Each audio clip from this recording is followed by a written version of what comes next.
జగన్ హయాంలో హౌసింగ్ కు సంబంధించి భారీ కుంభకోణం జరిగిందని మంత్రి పార్థసారథి ఆరోపించారు. నెల్లూరు జిల్లా సర్వేపల్లిలో గత ప్రభుత్వ హయాంలో నిర్మించిన ఇళ్లను పరిశీలించారు.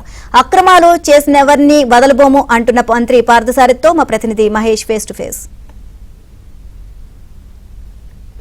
ఏపీలో హౌసింగ్ లో భారీ అక్రమాలు జరిగాయి. వేల కోట్ల కుంభకోణం జరిగింది. ప్రధానంగా చూస్తే సర్వేపల్లి నియోజకవర్గంలో మంత్రి పార్థసారథి, ఎమ్మెల్యే సోమిరెడ్డి చంద్రమోహన్ రెడ్డి పర్యటిస్తున్నారు. వారి పర్యటనలో భారీ అక్రమాలు వెలుగు చూశాయి. కనీసం పునాదులు లేకుండానే ఇళ్ల నిర్మాణం, అవన్నీ చూసి ఇది ఇంతకన్నా నీచి ఉండదని చెప్పి మంత్రి పార్థసారథి అన్నారు. మనతో పాటు వారు ఉన్నారు, వారిని అడిగి మరిన్ని తెలుస్తుందాం. ఏమంటారు సార్, ఈరోజు స్వయంగా మీరు ఈ వరిగొండలో చూశారు?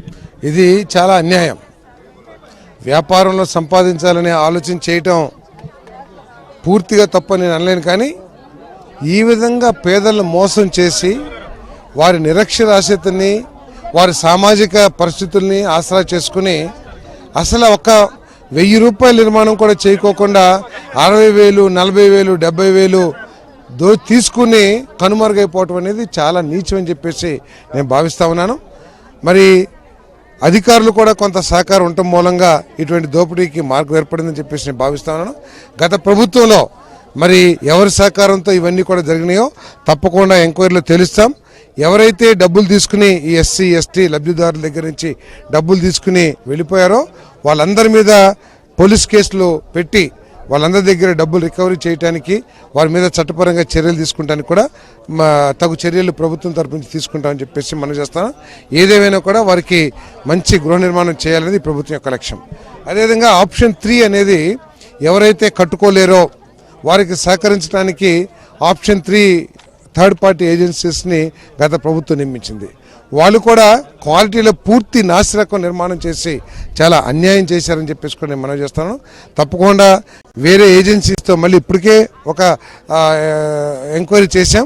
టెక్నికల్ ఏజెన్సీస్తో చేసి వాళ్ళు నిర్మించిన నిర్మాణాలు ఫర్దర్ కన్స్ట్రక్షన్కి యోగ్యంగా ఉన్నాయో లేదో ఆలోచించి నిర్మాణానికి యోగ్యంగా ఉంటే వాటిని కొనసాగించి పూర్తి చేయటం, నిర్మాణానికి యోగ్యం లేకపోతే వాళ్ళ మీద చర్యలు కేసులు పెట్టైనా సరే వాటిని పూర్తిగా డిమాలిష్ చేసి పునర్నిర్మాణం చేసే విధంగా కూడా చర్యలు తీసుకుంటామని చెప్పేసి. నెల్లూరులో కాలనీ నిర్మించారు, అదైతే వరద ప్రాంతం. మొన్న వరదలు వచ్చినప్పుడు మొత్తం మునిగిపోయింది, మోడల్ ఇల్లు కూడా మునిగిపోయింది. అలాంటి కాలనీలు ఏం చేస్తారు? తప్పకుండా ప్రభుత్వంలో చర్యలు తీసుకుని దాన్ని ఏ విధంగా ఫిల్లింగ్ చేయాలా, లేకపోతే మెరకలు తోలాలా, ఒకవేళ తోలింటే ఎంతవరకు తోలారు, తోలుకోకుండా డబ్బులు ఏమన్నా దోచేశారా, వీటన్నిటి మీద కూడా చర్యలు తీసుకుంటాం. సార్ ఏమంటారు సార్, మీ నియోజకవర్గంలో ఇంత భారీ ఎత్తున అవినీతి జరిగింది? అయ్యా, ఆ దోపిడీ చేసిన వాళ్ళు, వాళ్ళు వెనకుండేవాళ్ళు, వాళ్ళందరినీ చిన్న దొంగల్ని కూడా బోర్డులు కట్టి నిలబెడతారు. చిల్లర రోడ్డు మీద పోయే వాళ్ళని, దొంగతనం చేసిన వాళ్ళని పోలీస్ డిపార్ట్మెంట్ వాళ్ళని ఆ కాలనీల మధ్య నిలబెట్టాలా. కాలనీల మధ్య బోర్డు కట్టి నిలబెట్టి ఎన్ని కోట్ల రూపాయలు ఎవడెవడు మోసం చేయబడా, ఎంత పెద్దోడైనా సరే కొన్ని ఇళ్ళు పనికిరావు, మళ్ళీ కొత్తగా కట్టాలా, పనికొచ్చే ఇళ్ళు పూర్తి చేయాలా, వసూలు చేసి కట్టించాలా, వడ్డీతో కూడా కట్టించాలా. మొత్తం మీద చూస్తే కాలుతో తంతే కూలిపోయే గోడలు, అవన్నీ కూడా ఇల్లు చాలా ఘోరంగా ఉన్నాయి. కనీసం పిల్లలు లేకుండానే ఇల్లు నిర్మించారు. సర్వేపల్లి నియోజకవర్గంలో అయితే ఏ కాలనీలకు వెళ్ళినా కూడా అవినీతి అక్రమాలన్నీ కూడా వెలుగు చూస్తున్నాయి.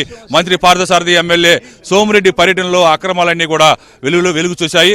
మొత్తం మీద దీనిపైన పూర్తి స్థాయిలో విచారణ జరుపుతామని, అక్రమార్కుల్ని వదిలే ప్రసక్తే లేదని, వాళ్ళందరినీ తీసుకొచ్చి అదే కాలనీలో నిలబెడతామని మంత్రి, ఎమ్మెల్యే చెబుతున్నారు. ఇది పరిస్థితి. Video journalist షాద్కిరణ్తో Mahesh Babu, ABN Andhra Jyothi, Nellore.